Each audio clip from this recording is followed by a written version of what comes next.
गुरुजी, क्या प्रभु की भक्ति के लिए गृहस्थ जीवन का त्याग करना अपराध की श्रेणी में आता है? धर्म के विरोध में तुम्हारा परिवार खड़ा हो गया हो, ईश्वर और तुम्हारे आनंद के विरोध में, तुम्हारे आत्मज्ञान के विरोध में खड़ा हो गया हो, तो करोड़ों बार परित्याग करना ही धर्म है। गुरुदेव, जब हमारी मृत्यु तय है तो हमें भगवान ने जन्म क्यों दे? लगता है या किसी से झगड़ा उड़ा हुआ है तुम्हारा। गुरुजी, पुलिस विभाग में कार्यरत होते हुए घर परिवार, बच्चे और नौकरी सबका संतुलन कैसे बनाएं? धर्म के सिद्धांत के अनुसार मेरे द्वारा उठाया जाने वाला ये कर्म सही है या गलत? आज की इस दिव्य सत्संगी श्रृंखला जिसका नाम है प्रश्न से प्रेरणा तक। गुरुजी, आज का प्रश्न है, कमल शर्मा जी हैं जयपुर से। गुरुजी, क्या प्रभु की भक्ति के लिए गृहस्थ जीवन का त्याग करना अपराध की श्रेणी में आता है?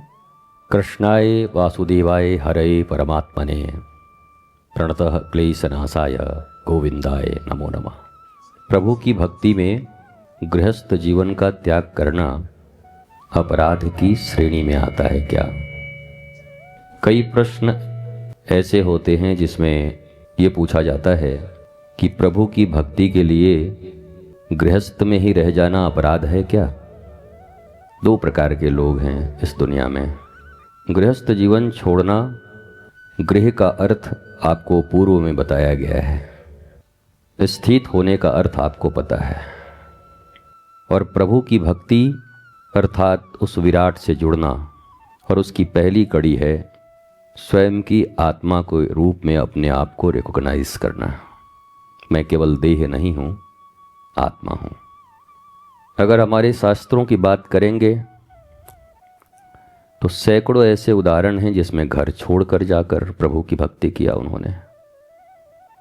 अब वो लोग सही थे, अपराधी थे, गलत थे, वो तो शास्त्रों से पूछो।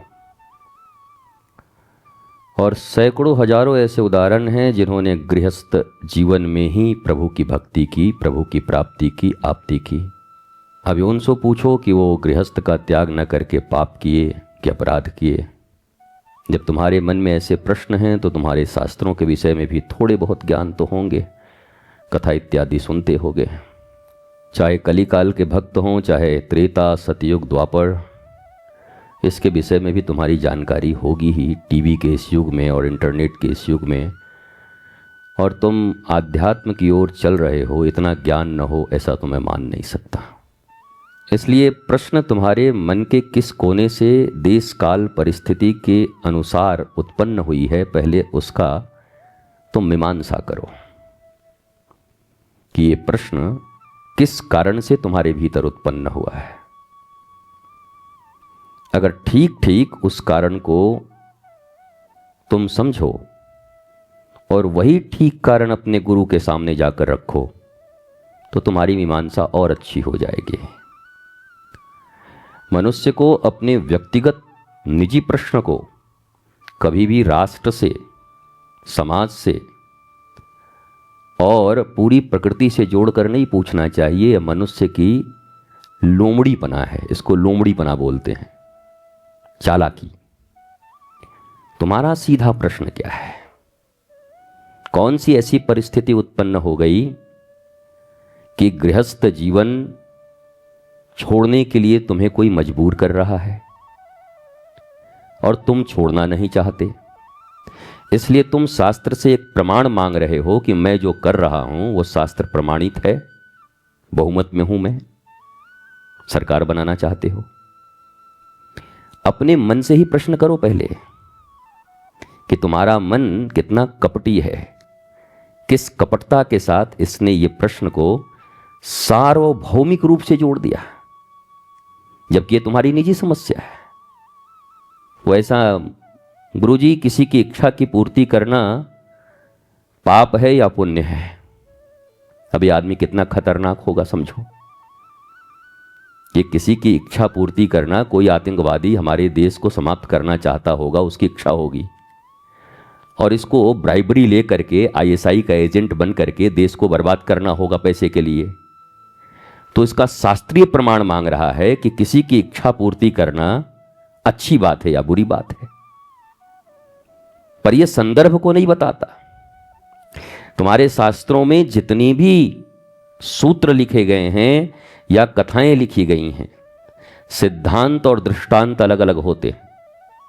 सिद्धांत के ऊपर दृष्टांत बनाए जाते हैं या हुए हुए होते हैं या हो रहे होते हैं। तो वो देश काल पात्र के अनुसार वहां पर वो धर्म होता है।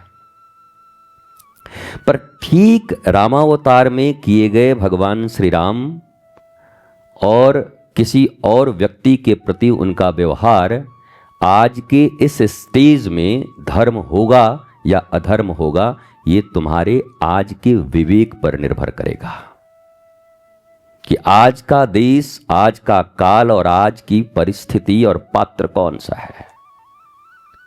धर्म कोई लिखा हुआ किताबों में संविधान नहीं है।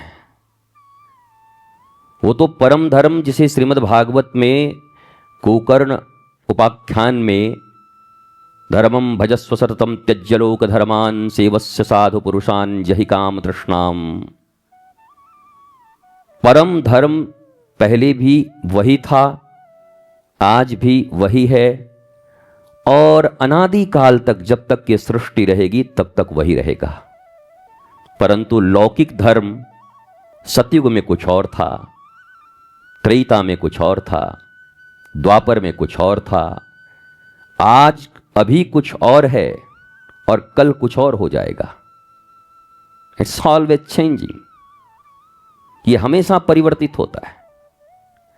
इसलिए जो भी ये प्रश्न पूछा है, इस प्रश्न का उत्तर तुम्हें कई जगहों से ऐसा ही मिलेगा कि नहीं नहीं नहीं नहीं, बिल्कुल बिल्कुल गृहस्थ में रहते हुए ही भक्ति करिए, कोई अपराध की बात नहीं है।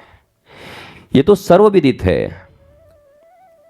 अगर परमात्मा को मानते हो कि परमात्मा नियंता है इस जगत का, तो ये जितने भी प्रकृति में चीजें देख रहे हो उनका निर्माता भी परमात्मा है, स्त्री पुरुष का निर्माता भी परमात्मा है, संतान संतति हो उसके लिए भी परमात्मा, विवाह हो वह भी हमारे पारंपरिक धार्मिक अनुष्ठानों में आता है। और घरों से जा जा करके लोगों ने तपस्या करके आत्मज्ञान को प्राप्त किया। महात्मा बुद्ध जैसे लोग भी चले गए। और ऐसे ही अपने, जिनको बुद्ध को तुम अलग से देखते हो तो देखना, अपने शास्त्रों को देखो। एक विभांडक मुनि का नाम सुना होगा, उनको तो मिलने ही नहीं दिया उनके पिता ने कभी किसी से। तो किसी भी प्रश्न का उत्तर सर्टेन देना बहुत मुश्किल है, और जो देगा वो तोताराम होगा, सीधा सीधा। तुम निजी बन करके जाओ, अपने निजी देश काल पात्र को निष्कपटता के साथ गुरु के समक्ष रखो। समाज से जोड़कर, राष्ट्र से जोड़कर प्रश्न मत किया करो। प्रश्न सदैव निजी होते हैं, और जो निज मंगल करने में अधिकारी हो जाता है उसके द्वारा ही परिवार, समाज, राष्ट्र, मानवता, प्रकृति, ब्रह्मांड सबका मंगल हो सकता है। जो स्वयं का मंगल नहीं कर सकता, वो किसी परिवार का क्या मंगल करेगा, वो किसी समाज का क्या मंगल करेगा। इसलिए मैं चाहूंगा कि यह प्रश्न अपने गुरु से तुम बड़ी निजता के साथ करना कि प्रभु वर्तमान में ये स्थिति है, हमारे 2 भाई 3 बहनें हैं, हम घर में रहते हैं, भक्ति मेरे मन में आती है, पर घर वाले कह रहे हैं कि खबरदार, अगर अपराध किया, अगर भक्ति में गया तो तुमको भारी पाप लगेगा, भगवान कभी क्षमा नहीं करेंगे, और मैं बड़ा व्याकुल हूं, क्या करना चाहिए। अगर ये सारी परिस्थितियां तुम मुझे बताते हो तो मैं तुम्हारे ही कान में तुम्हें राइट आंसर दे दूंगा, क्योंकि यह आंसर सिर्फ तुम्हारे लिए होगा, क्योंकि तुम्हारे देश अर्थात जिस स्थान पर तुम रहते हो, काल जिस समय को तुम जी रहे हो, और पात्र तुम्हारे घर के लोगों से, परिवार के लोगों से जो पात्र हैं, उनकी वर्तमान अवस्था क्या है, वो कितने मन से जी रहे हैं, कि तन से जी रहे हैं, कि इंद्रियों में जी रहे हैं, कि चित्त में जी रहे हैं, कि बुद्धि से जी रहे हैं, कि आत्मा से जी रहे हैं, वो उस पात्र के ऊपर हमारा उत्तर निर्भर होगा या धर्म का उत्तर निर्भर होगा। इसलिए गुरु के समक्ष, जैसे कहते हैं गुरु के समक्ष, माता पिता के समक्ष अपने आप को निरावृत करते हैं, अनावृत नहीं करते, कुछ ओढ़ते नहीं ऊपर से, उलंग, बिल्कुल जैसे एज इट इज, उस तरीके से प्रश्न करोगे।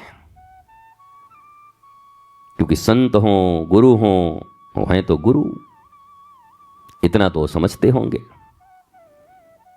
कि किस चाशनी में लपेट करके जहर परोसा जा रहा है। तुम्हारी मन की कौन सी वासनाएं हैं जो तरंग मार रही हैं और उनको तुम धर्म का चोला पहनाना चाहते हो कि एक बार आप धार्मिक रूप से इसको प्रतिपादित कर दीजिए और फिर मैं इसे धर्म के रूप में से करना शुरू करूं। इतनी चालाकी तो गुरु समझता होगा, क्योंकि नाम ही उसका गुरु है, उसी पद से वो गुजरा होगा और आज वहां वो अवस्थित होगा। इसलिए इन चालाकियों से पीछे हटो और आत्म कल्याण के लिए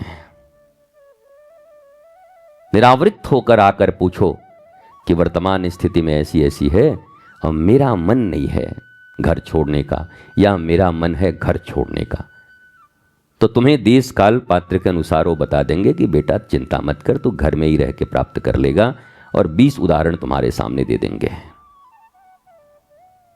और यही मीरा और गोस्वामी तुलसीदास के बीच में एक किंवदंती ऐसी है कि मीरा के ऊपर जब अत्याचार होने लगे और वो कंफर्टेबल नहीं थी भक्ति में परिवार के बीच में, तो उन्होंने पत्र लिखा गोस्वामी जी को, और गोस्वामी जी ने क्या कहा कि एडजस्टमेंट करने का प्रयत्न करो पुत्री, एडजस्ट करो, कोशिश करो कि सब ठीक हो जाए और तुम भक्ति कर पाओ घर में।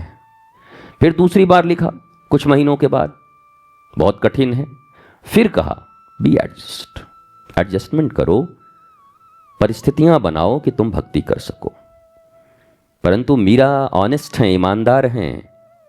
जब तीसरी बार उन्होंने लिखा तब गोस्वामी जी ने ये भेज दिया अपने ही रामचरितमानस का वो लिखा हुआ पंक्ति, वो चौपाई, वो दोहा, जाके प्रियन राम वैदेही तजियता ही कोटि बैरी सम यद्यपि परम सनेही। परम शब्द का अर्थ तो केवल परमात्मा के लिए लगता है, एब्सोल्यूट, अखंड, अनंत, सुप्रीम। गोस्वामी जी ने कहा कि परम स्नेही भी हो, परम, पर जाके प्रियन राम वैदेही, अगर उसको प्रिय न हो तो तजही, तजहू ताही, उसको कैसे त्याग करना चाहिए? बोला कोटि बैरीसम, जैसे करोड़ों शत्रु एक साथ खड़े हो गए हो सामने और उनको छोड़कर जाना हो। तजिए ताही कोटि बैरीसम यद्यपि परम स्नेही। भरत के परिवार में जब यह प्रश्न आया, महात्मा भरत जिनको कहते हैं, तो उन्होंने निर्णय लिया। श्रीमद् वाल्मीकि रामायण में राम जी को क्या कहा गया?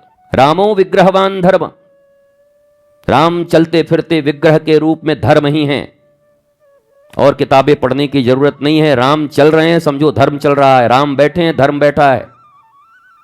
जीवंत धर्म Shri Ram, the living ideal. तो उस समय जब कन्फ्लिक्ट हुआ परिवार में कि मां कहती है कि तुम्हें तो ये बनना पड़ेगा, तेरे लिए मैंने ये मांगा है, तो भरत जी का माइंड क्लियर है। यद्यपि उनको कम कुसंग नहीं दिए गए थे, उनके मामा युधाजीत एक नंबर के शकुनी थे। युधाजीत का अगर प्रसंग पढ़ोगे, कैकेयी के जो भाई हैं और भरत जी के मामा, तो शकुनी और उनमें कोई ज्यादा अंतर नहीं है। और उन्होंने ननिहाल में दिन रात यही सिखाया हुआ होता है भरत को, पर भरत महात्मा है, उनके ऊपर कोई प्रभाव नहीं है इन बातों का। इसलिए भरत जी ने निर्णय लिया, क्या निर्णय लिया? माता का परित्याग कर दिया। बोला मां ही नहीं बोलूंगा, घर में रहने की बात तो छोड़ो, इनके साथ रहने की बात छोड़ो, आज के बाद इस जिह्वा से इसे मैं मां भी नहीं कहूंगा। अब कोई ये पूछे बालक कि गुरुजी, माता पिता का आदर करना उचित है या अनुचित है? तुम्हारी वर्तमान परिस्थिति क्यों है, ये प्रश्न क्यों मन में आया, पहले ये बताओ। अगर भरत जी की तरह स्थिति उत्पन्न हो गई है, धर्म के विरोध में माता पिता खड़े हो गए हों, धर्म के विरोध में तुम्हारा परिवार खड़ा हो गया हो, ईश्वर और तुम्हारे आनंद के विरोध में, तुम्हारे आत्मज्ञान के विरोध में खड़ा हो गया हो, तो करोड़ों बार परित्याग करना ही धर्म है। परंतु वो ठीक ठाक हैं, तुम्हारी गलत वृत्तियों को पूरा नहीं होने दे रहा है, और तुम बाप त्यागने की बात कर रहे हो, तुम मां को त्यागने की बात कर रहे हो। तो it's totally depend upon you, तुम्हारी परिस्थितियां कैसी हैं। इसलिए जब जब चालाकीगत प्रश्न किए जाते हैं संत और गुरु के सामने, तो उसकी वो बखिया उधेड़ते हैं, पत्ते गोभी की तरह एक एक पत्ते को उजाड़ देते हैं। और साधारण उत्तर तो इतना ही था कि हाँ, मेरा नाम कचौड़ी प्रसाद जी है और मैं पूछ रहा हूँ कि गृहस्थ धर्म में, गृहस्थ में रह करके कोई अपराध तो नहीं हो जाएगा निकलने पर। तो हम कहते कि नहीं कचौड़ी प्रसाद जी, बिल्कुल आप आराम से रहिए, कोई अपराध नहीं है, और तुम्हारा उत्तर तुमको मिल जाता। पर मुझे पक्का विश्वास है कि आज रात को तुम भी चैन से नहीं सो पाओगे। तुमको ऐसे उत्तर की कभी अभिप्सा, आकांक्षा, अभिलाषा भी न रही होगी और सोचा भी ना होगा। अब तुम सोचना, वर्तमान एक एक पात्र के विषय में सोचना कि जिसने ये कहा वो कौन है, और जिसे छोड़कर जाना चाहते हो वो माता पिता कौन है, या धर्म या घर के परिवार कितने धार्मिक हैं वो लोग, क्या वो तुम्हारे धर्म के मार्ग में विरोधी, या तुम्हें धर्म के मार्ग में पूर्ण विरोधिता उत्पन्न करके राम से तुम्हें दूर करना चाहते हैं। ये सब निर्णय अब तुम आराम से कर सकते हो। मैथमेटिक्स का सूत्र मैंने तुमको दे दिया, फॉर्मूला। अब मुझे पक्का विश्वास है कि उत्तर तुम निकाल लोगे, हमारी जरूरत भी तुमको नहीं पड़ेगी। इसी सूत्र पर अपने जीवन की हर कसौटी को कसते रहना। हर क्षण समस्याएं आएंगी, सूत्र तुम्हारे पास हो तो उत्तर तुम्हारे पास होंगे, और वो उत्तर तुम्हारा मार्ग प्रदर्शित करेंगे। गुरुदेव शिवम जी हैं छिंदवाड़ा से, आपका प्रश्न है, गुरुदेव जब हमारी मृत्यु तय है तो हमें भगवान ने जन्म क्यों दे? लगता है या किसी से झगड़ा उड़ा हुआ है, तुम्हारा लड़ाई हुई है, कुछ प्रेशर है, और कुल मिला जुला के लग रहा है कि गुरुकुल का कोई छात्र ही होगा। हाँ, गुरुकुल का छात्र ही है। हो पक्का पक्का आचार्य जी आज धोए होंगे किसी बात पर, या तो लगता होगा कि जन्म ही क्यों हुआ है जब मृत्यु होनी है। तो प्रश्न तो अच्छा है, आप अध्ययनशील रहिए, पढ़ते रहिए, और आज आपके लिए भी यही उत्तर है। ये प्रश्न क्यों आया तुम्हारे मन में, ये तुम मुझे आके बता देना, और मैं ईमानदारी से कल इसकी मीमांसा दर्शकों के सामने, श्रोताओं के सामने कर दूंगा। पर तुम्हारे मन में यह प्रश्न आया क्यों, वो रूट कौन सा है, किस परिस्थिति के कारण आई, अचानक आया या पहले से है? अगर तुम ईमानदारी से मुझे बता पाओगे तो मैं ईमानदारी से तुम्हें उत्तर दे दूंगा। गुरुदेव प्रियंका सिंह जी हैं संभल से, आपका प्रश्न है, गुरुजी पुलिस विभाग में कार्यरत होते हुए घर परिवार, बच्चे और नौकरी सबका संतुलन कैसे बनाएं?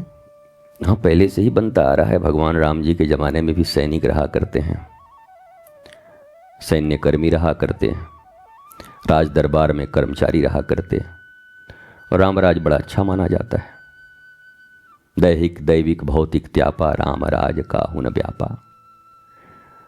तो एडजस्टमेंट है, एक ही मानक है, धर्म के पथ पर चलो। कांटा एक ही है, हमेशा याद रखना कि हमें फॉलो किसको करना है, बदलते मत रहना, इधर उधर पलटते मत रहना। धर्म के सिद्धांत के अनुसार मेरे द्वारा उठाया जाने वाला यह कर्म सही है या गलत, बस इतना ही उत्तर है हर चीज का। धर्म नहीं समझते तो उसको धीरे धीरे प्रवचन के माध्यम से समझो, क्योंकि रामचरितमानस कहती है, बिनु सत्संग विवेक न होई, नीरक्षीर शाश्वत नश्वर, सत्य असत्य, धर्म अधर्म, न्याय अन्याय, इसका बोध तो केवल और केवल विवेक कर सकता है, और विवेक की उत्पत्ति सत्संग के माध्यम से ही होगी।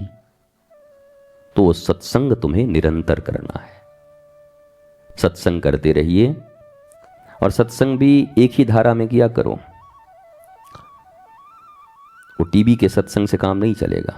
5 मिनट ये चैनल, 5 मिनट वो चैनल, दहिया पी गए और सर तो 5 मिनट वही देख रहे हैं, पर 3 मिनट फिर उधर चले गए, रास रचो है। फिर 2 मिनट मन में थोड़ा इमोशन आया, थोड़ा भरत जी और ये वाला सुन लेते हैं, राम जी का वियोग को थोड़ा सुन लेते हैं। ऐसा नहीं, एक संत, एक पंथ, एक ग्रंथ।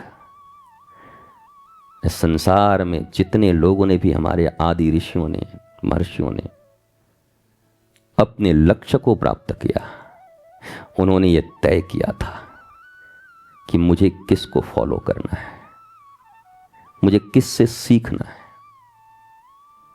हाँ, अगर दत्तात्रेय जी हो तुम, तो तुम्हारे लिए पूरी प्रकृति ही तुम्हारा गुरु बन सकती है। चिड़िया भी गुरु, कबूतर भी गुरु, सांप भी गुरु, कन्या भी गुरु, पृथ्वी, जल, आकाश, वायु सब तुम्हारे गुरु हो सकते हैं। तो मैं यही आपसे कहूंगा कि ये बहुत कठिन नहीं है। नौकरी करना और धर्म का निर्वाह करना बहुत आसान है। जब वहाँ जाती हैं तो वहाँ के धर्म का निर्वाह करिए, लौकिक धर्म का थोड़ा, घर में घर के अनुसार लौकिक धर्म का निर्वाह करिए, पर इन सब पर पहरा परम धर्म का होना चाहिए। धर्म के 10 लक्षण हैं, उसको भी पढ़ लीजिएगा।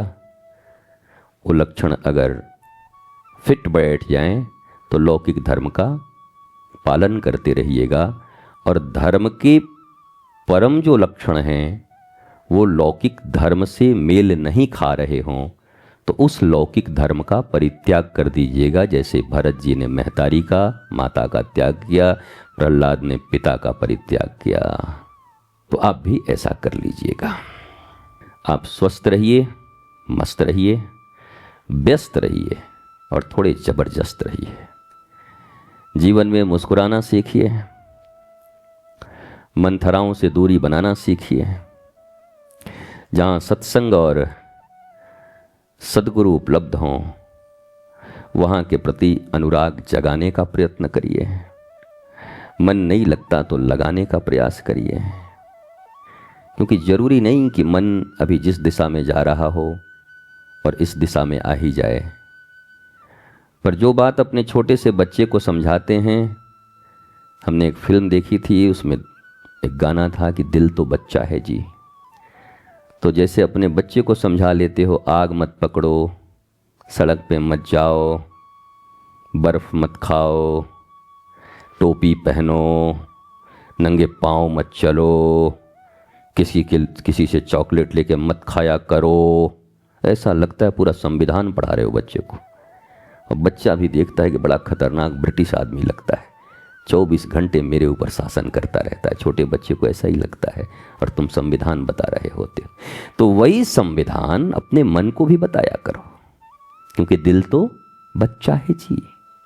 मन कहेगा अभी हम नहीं जाएंगे, अभी तो हम घूमने जाएंगे, अभी तो चीला खाएंगे, अभी तो फिल्म देखेंगे, अभी तो हम मोबाइल चलाएंगे। तब कहो बिनु सत्संग विवेक न होई, चुपचाप बैठ जा सत्संग में। तू अगर दूषित हुआ तो मेरी जिंदगी खराब हो जाएगी।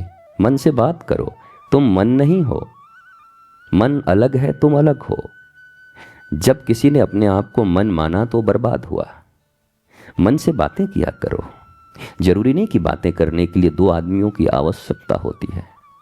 तुम्हारे भीतर ही तुम्हारी इंद्रियां हैं, तुम्हारा शरीर है, तुम्हारा मन, तुम्हारी बुद्धि, तुम्हारे चित्त, तुम्हारे अहंकार, और सप्तम द्वार पर आत्मा है, जिसे 7 चक्रास भी कहते हैं। तो कभी कभी मन से बात किया करो। मालिक आत्मा है, तुम आत्मा हो। प्रश्न पूछा करो। एक कर्मचारी लोग हैं, ये तुम्हारा मन तुम्हारा कर्मचारी है, सबऑर्डिनेट, पेमेंट बेसिस पे है। उसे पूछा करो, हाँ क्या चल रहा है, ड्यूटी ठीक कर रहे हो कि नहीं। अब बुद्धि पे भी भरोसा मत करना, मैंने कई बार समझाया, बुद्धि बड़ी खतरनाक है। So called intellectuals are very dangerous. जितने इंटेलेक्चुअल्स हैं सब डेंजरस लोग हैं। बुद्धि भरोसे के योग्य नहीं है। बुद्धि पर विवेक का अंकुश हो या बुद्धि विवेक की सवारी करे तो वो बुद्धि कल्याणमयी है, और विवेकहीन बुद्धि स्वयं का नाश करने के लिए काफी है। वो किसी और का नाश करे न करे, अपना तो कर ही लेगी। इसलिए विवेक पर सवारी करने वाली बुद्धि हमें चाहिए। तो बुद्धि से भी बात किया करो। इंद्रियां किसी चीज को देखती हैं, आंख देखा, आंख ने मन को ट्रांसफर किया, अब मन एकदम हमारा बहुत अच्छा लग रहा है, आंख ने कह दिया बहुत सुंदर है, इसको तो चाहिए। उसने बुद्धि को ट्रांसफर किया, बड़े बाबू को, छोटा बाबू, बड़ा बाबू, उससे बड़ा बाबू, इंस्पेक्टर साहब तक बात गई। अब बुद्धि है, बुद्धि का काम है जुगाड़ करना। उसको ये पता नहीं है कि ये जुगाड़ करके महिषासुर की तरह हम ही मर जाएंगे, भस्मासुर की तरह। वो जुगाड़ जरूर कर देगा, तुम्हारे मरने की भी तैयारी कर देगा वो। कई लोग कहते हैं ना, बुद्धि तो महाराज जी हमें बहुत है, मुझे उसमें रावण दिखाई पड़ता है, मरेगा जल्दी आदमी। हमको लगता है दुर्योधन खड़ा हो गया मेरे सामने सीधा सीधा। बुद्धि से क्या होगा?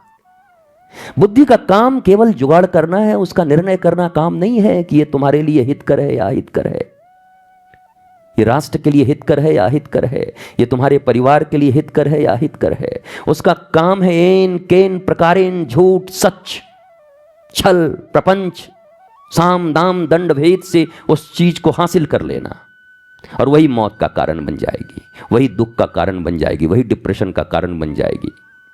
इसलिए बुद्धि के ऊपर जो विवेक है, कॉन्शसनेस, वही पूरे जीवन को आनंदित करती है। विवेकहीन लोग सुखी हो सकते हैं, आनंदित नहीं हो सकते, क्योंकि जो सुखी होगा उसको दुखी भी होना पड़ेगा। पर आनंद का कोई विलोम शब्द नहीं है इस पृथ्वी पर। आनंद एक रस है, रसौ वै सः, श्री कृष्ण के साथ एकीकृत होना। जैसे रास के विषय में कहते हैं, आत्मा और परमात्मा का मिलन जीव और शिव का मिलन है, स्त्री और पुरुष के मिलन को रास नहीं कहते। महारास की जो कथा है वो जीव और शिव के मिलन है, जीवात्मा और परमात्मा का मिलन है। तो आप इस दिशा से चलते हुए अपने जीवन के आनंद पथ को सुनिश्चित करिए। धर्म गूढ़ विषय है। मेरे गुरुदेव सदा कहा करते, मरम न जाने धर्म बखाने। मतलब मर्म जानता नहीं और धर्म का व्याख्यान देने बैठ गया। तो मर्म को गुरु से ही समझते हैं, और जब मर्म समझ जाओगे तो धर्म में जियोगे भी और व्याख्यान भी दे सकते हो अपने लोगों को, घर परिवार को, संसार को, राष्ट्र को। अंतिम परिणाम यही निकला कि आपको एक लिविंग आइडियल चाहिए, जीवंत गुरु, जो आपके प्रश्नों का सही सही उत्तर दे सके। धर्म ग्रंथों से जब जब उत्तर खोजोगे तब तब धोखा पाओगे। आपको हिरण्यकश्यपु धर्म से विपरीत चलता हुआ दिखाई पड़ता है क्या? वो सारे ग्रंथों से साबित कर देगा कि मैं धर्म के पथ पर चल रहा हूं। रावण धर्म से विपरीत चलता हुआ आपको दिखाई पड़ता है क्या? वो आजकल के तो व्हाट्सएप और फेसबुक यूनिवर्सिटी पे भी आपने देखा ही होगा। रावण ने क्या गलती की, उसके बहन का नाक काटा गया था, कोई अपने बहन का बदला क्यों नहीं लेगा? जब आज तुम्हारे जैसे रावण ये सोच रहे हैं तो उस समय का रावण तो और भी कुछ सोचता होगा। तुम्हारी बुद्धि जब ऐसी है, विकृत है, तो उस समय भी विकृति रही होगी। इसलिए प्रमाण ढूंढना बड़ा आसान है। हजारों प्रमाण शास्त्र से तुमको दे दूंगा कि गलत ही सही है, और हजारों प्रमाण ये दे दूंगा कि सही भी गलत है। तो तुम्हारी बुद्धि चकरा जाएगी। इतने शास्त्र हैं अपने पास, इसलिए उसका निर्धारण कौन करेगा? अंतिम बात आज की, मेडिकल हॉल में बहुत सारी दवाइयां हैं, बहुत सारे, पर खाओगे क्या? डॉक्टर के पास जाओगे, डायग्नोस होगा, पर्ची पे 2-3 दवाइयां लिखेंगे। उस करोड़ों के मेडिकल हॉल से जा करके हो सकता है 12 रुपए की दवा में तुम ठीक हो जाओगे।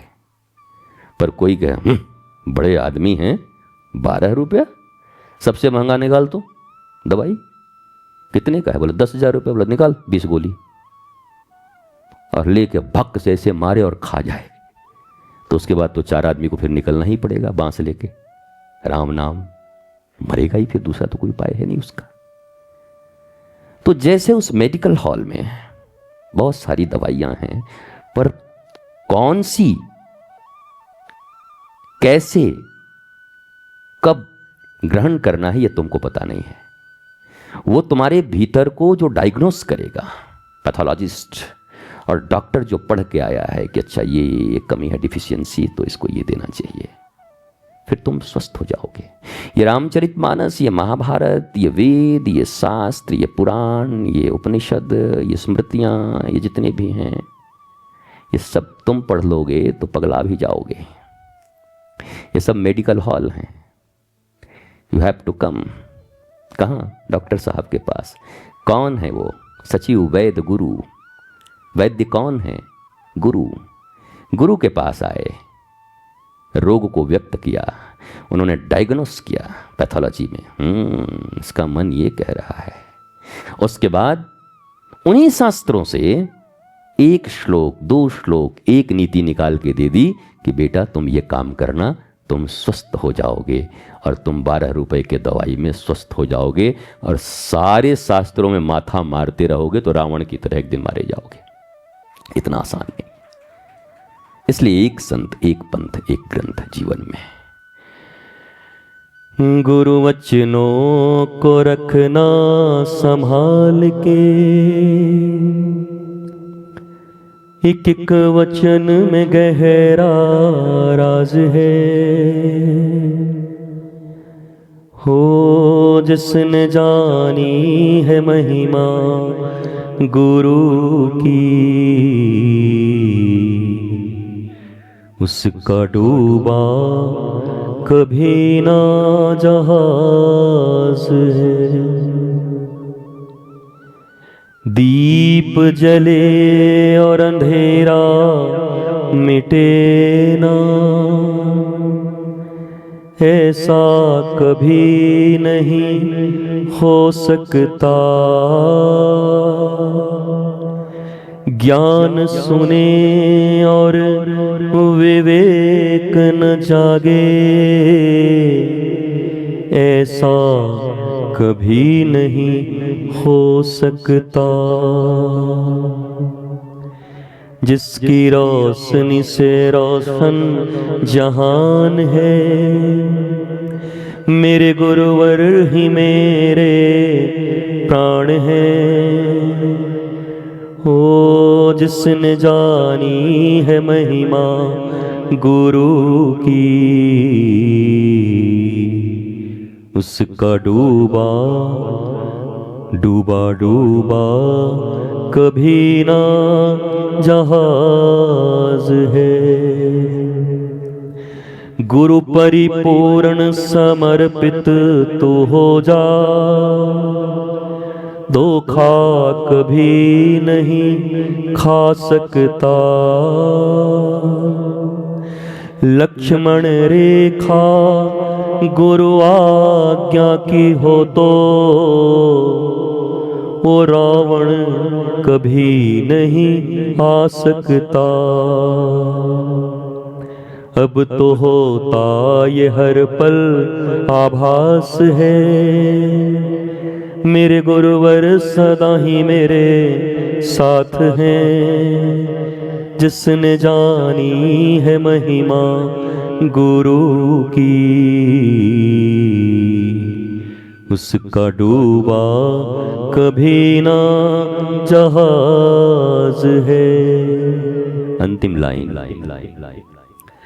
ठोकर लगे सतगुरु ना संभाले, अजी ऐसा कभी नहीं हो सकता। जब हम पुकारें और वो न आए, ऐसा कभी नहीं हो सकता। उनके हाथों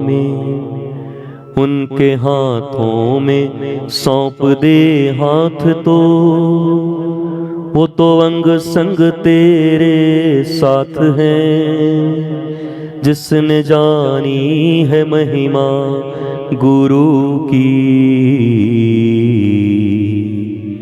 उसका डूबा डूबा डूबा कभी ना जहाज है। बिन गुरु ज्ञान कहाँ से पाऊं, गुरु बिन ज्ञान कहाँ से पाऊं, बिन गुरु ज्ञान कहाँ से पाऊं। दीजो दान मेरे गुरुवर, मैं सदा ही हरि गुण गाऊं, मैं सदा ही तेरो गुण गाऊं। बिन गुरु ज्ञान कहाँ से पाऊं, कहाँ से पाऊं, कहाँ से पाऊं। रंग महल के 10 दरवाजे, ना जाने खिड़की मेरी कौन सी खुली थी।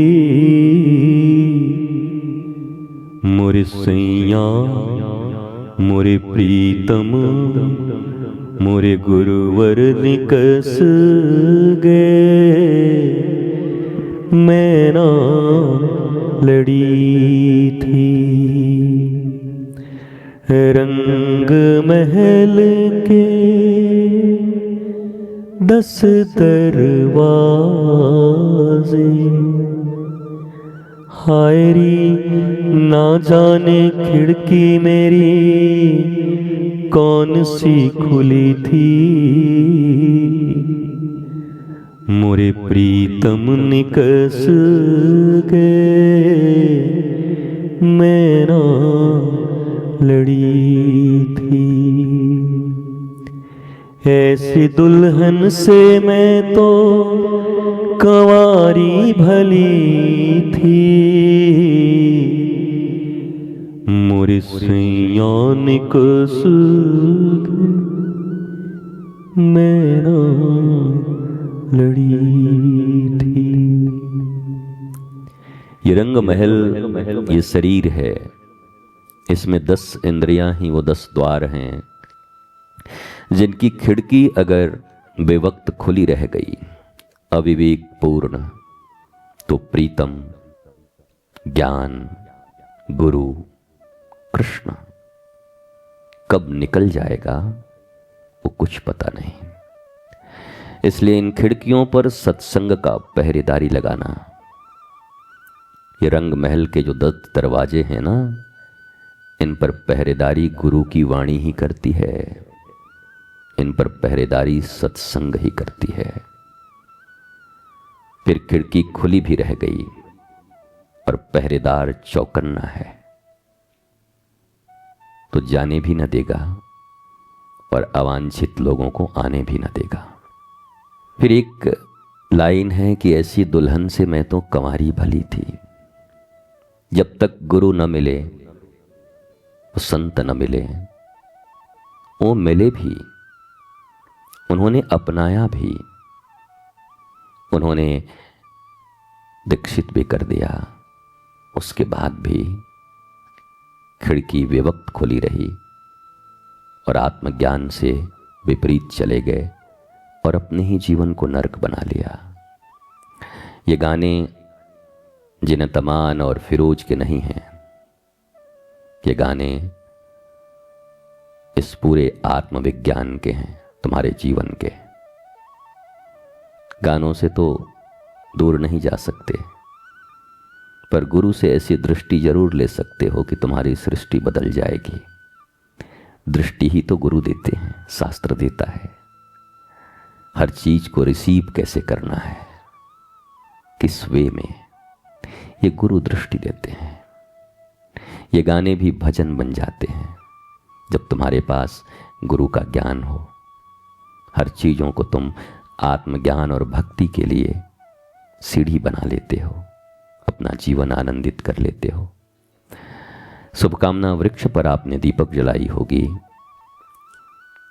किशोरी जी आपके जीवन में दीप प्रज्वलित करेंगे और ये जो आत्मज्ञान का दीप यहाँ जला सत्संग के माध्यम से, यह भी आपके हृदय अंधकार को मिटाएगा। स्मृति बनी रहे और ये निरंतर रहे। स्पॉन्टेनियस रेगुलरिटी, लगे रहना, छोड़ना मत।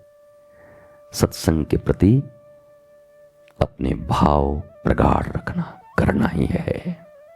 और डिजिटल युग में बहुत आसान है, गुरु की वाणी कानों में लगाकर कहीं भी सुन सकते हैं और मार्ग प्रशस्त कर सकते हैं।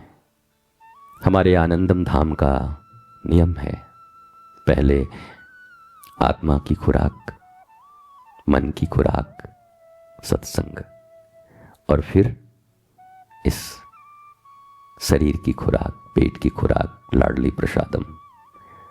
आपने पहला स्टेप पार कर लिया है, अब दूसरा स्टेप आपका अपेक्षारत है आपके लिए। इस तन की भूख को, पेट में जो श्री कृष्ण बैठे हैं, अहम वैश्वानरो भूतो, अब उनकी आहुति का समय है। आप वहाँ प्रसाद लीजिए। कानों से लिया गया यह सत्संग का प्रसाद और उसके बाद लिया गया यह मुख से प्रसाद जीवन में अवसाद विषाद नहीं आने देता। जीवन आनंद से भर उठता है। शर्त इतना ही रखना अपने शरीर के पास और मन के पास कि पहले आत्मा का खुराक दे, तब मैं तुझे तेरा खुराक दूंगी। अगर ये शर्त लगा दिया, सत्संग के बिना भोजन नहीं, पापी पेट का सवाल केवल नहीं करना है, पहले विवेक जागृत करना है। निश्चय समझो, शारीरिक, मानसिक और आत्मिक रूप से, आध्यात्मिक रूप से तुम सबसे संतुष्ट जीव होगे इस पृथ्वी पर। पुनः कहता हूं, स्वस्थ रहिए, मस्त रहिए, व्यस्त रहिए, जबरदस्त रहिए। प्रणाम, नमन, वंदन।